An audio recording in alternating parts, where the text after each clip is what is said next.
오늘 말씀은 야고보서 1장 1절에서 11절까지의 말씀입니다. 야고보서는 예수님의 동생 야고보가 팔레스타인 주위에 흩어져 있던 유대인 그리스도인들에게 보낸 편지입니다. 이 편지의 성격은 실제적이고 또 권면적입니다. 교리의 어떤 해설이나 논쟁보다도 성도의 실제 생활에 대한 권면이 많습니다. 확고한 믿음과 인내를 강조하고 특히 믿음은 행함으로 나타나야 된다고 하는 것을 강조합니다.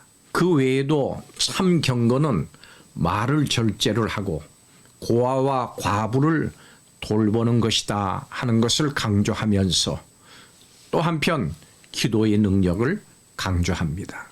오늘 이 말씀의 내용은 이렇습니다. 믿음의 시련은 인내를 요구하기 때문에 우리는 인내를 온전히 이루어야 합니다. 하나님은 의심하지 않고 지혜를 구하는 모든 사람에게 지혜를 주십니다. 낮은 자는 높아지는 것을, 부자는 낮아지는 것을 자랑해야 되는데 이것은 그들이 곧 쇠잔할 것이기 때문입니다. 여러분, 출발했다고 해서 모든 사람이 다 목적지에 도착하는 것은 아닙니다. 많은 사람들이 중도에 포기를 하거나 혹은 잘못된 길로 빠지기도 합니다. 목적지에 도달하지 못하는 이유는 도중에 많은 장애물들을 만나기 때문입니다. 인생의 여정에도 마찬가지로 장애물이 있습니다. 우리는 이 인생의 장애물을 만날 때 어떤 태도를 가져야 할까요?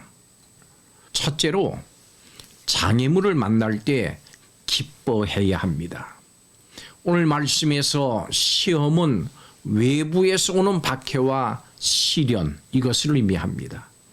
시험을 당하는 사람의 태도에 의해서 외부에서 오는 이 박해와 시련이 시험인가 아닌가 이것이 결정됩니다. 하나님은 우리에게 시험을 회피를 하거나 두려워할 필요가 없다고 말씀하십니다.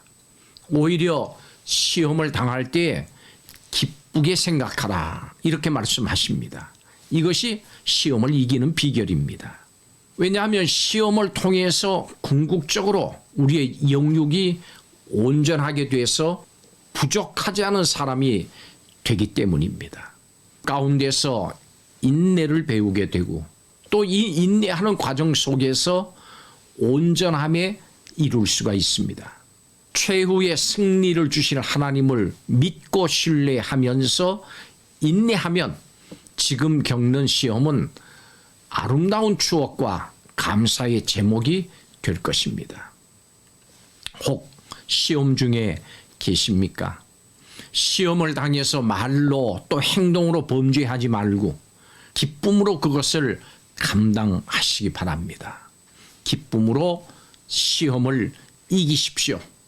두 번째로 장애물을 만날 때 지혜를 구해야 합니다.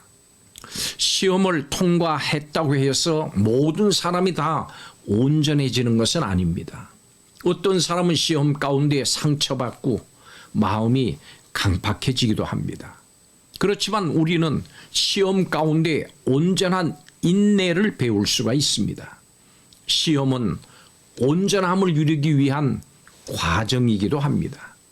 가뭄의 때에 나무가 더 깊이 뿌리를 내리듯이 하나님은 우리의 인내를 통해서 우리가 더 성숙한 그리스도인으로 세워지기를 원하십니다. 고통과 시련의 때에 의지할 분은 오직 하나님 한 분밖에 없음을 깨닫는 것, 그리고 하나님으로부터 견딜 수 있는 힘을 공급받는 이것이 바로 인내의 과정 속에서 일어납니다. 인내는 인격과 믿음을 성숙하게 만들어줍니다. 그리고 악을 선으로 바꿔줍니다. 그런데 이런 인내를 위해서는 우리에게 지혜가 필요합니다. 우리로 인내하게 하는 이 지혜는 사람에게서 나오는 것이 아니고 하나님께서 주시는 겁니다.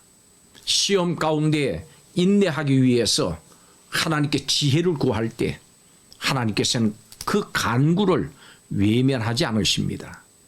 시험 중에 있을 때 타협하지 않고 끝까지 견딜 수 있는 힘과 방법을 가르쳐 달라고 하나님께 기도하십시오. 하나님의 지혜를 구하십시오. 하나님께 지혜를 구할 때는 주실 것을 조금도 의심하지 마십시오. 하나님은 우리가 지혜를 구할 때 꾸짖지 않으시고 넘치도록 후히 주시는 분이십니다. 하나님께서 주시는 하나님의 말씀, 하나님의 이 지혜로 승리하시기 바랍니다.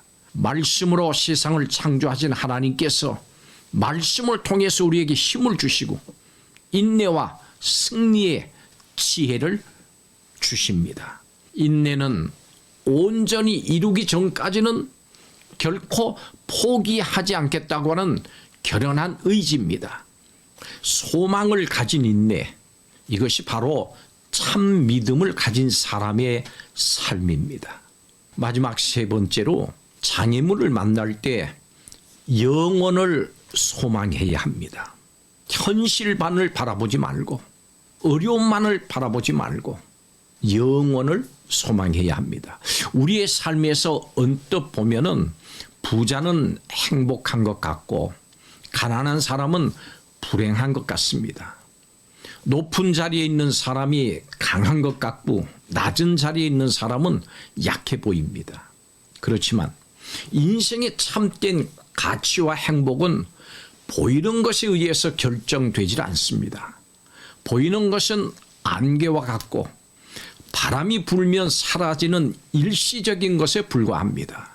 9절에서 말하는 자기의 높음이란 것은 진리 안에서 새롭게 된 성도의 존엄성과 가치를 뜻합니다. 고난을 통과하고 연단을 통해서 걸러진 순결한 참된 자아가 진정한 행복의 본질입니다. 본문 9절에는 이렇게 말씀합니다. 낮은 형제는 자기의 높음을 자랑하고, 여기서 자기의 높음이란 진리 안에서 새롭게 된 성도의 존엄성과 가치를 뜻합니다. 고난을 통과하고 연단을 통해서 걸러진 순결한 참된 자아가 진정한 행복의 본질입니다. 우리는 이 자아를 소망해야 합니다.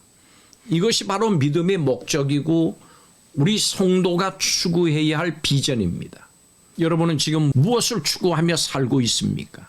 세상의 것입니까? 아니면 보이지 않는 영원한 것을 추구하고 있습니까? 야고보는 시험을 당할 때 낙심하거나 불평하지 말고 온전히 기쁘게 여기라고 권면합니다. 예수님께서도 핍박을 당할 때 기뻐하고 즐거워하라고 하셨습니다. 우리는 하나님께 구할 때 믿음으로 구해야 됩니다. 믿음은 하나님이 계신 것과 또 하나님께 구하는 사람에게 반드시 응답하신다는 것을 믿는 확신입니다. 믿음의 여정에서 장애물을 만나서 중도에 포기를 하거나 타협하는 사람은 시험을 꺼려하거나 두려워하는 사람입니다. 그럴 필요가 없습니다. 이 시험과 장애물을 바르게 통과하기만 하면 우리의 영혼과 삶은 더 강해집니다. 시험은 우리를 강하게 하는 연단의 과정입니다. 이 소망을 가지고 오늘도 인내하십시오. 그리고 하나님께서 주신 지혜로 승리하십시오. 스가랴서 4장 7절에 이렇게 말씀합니다. 큰 산아 내가 무엇이냐 평지가 되리라. 아멘. 기도하겠습니다. 풀의 꽃처럼 연약한 인생을 날마다 새로운 은혜로 강하게 하심을 감사합니다. 이해할 수 없는 시험을 당해도 하나님의 사랑을 신뢰하면서 믿음으로 잘 인내하게 하여 주옵소서. 간구하는 사람에게 주시기를 기뻐하시는 하나님과 늘 동행하는 성도들이 되게 하여 주시옵소서. 감사드리며 시험과 장애물 가운데 승리하게 하시는 인내와 지혜를 주시는 예수님의 이름으로 기도하옵나이다. 아멘.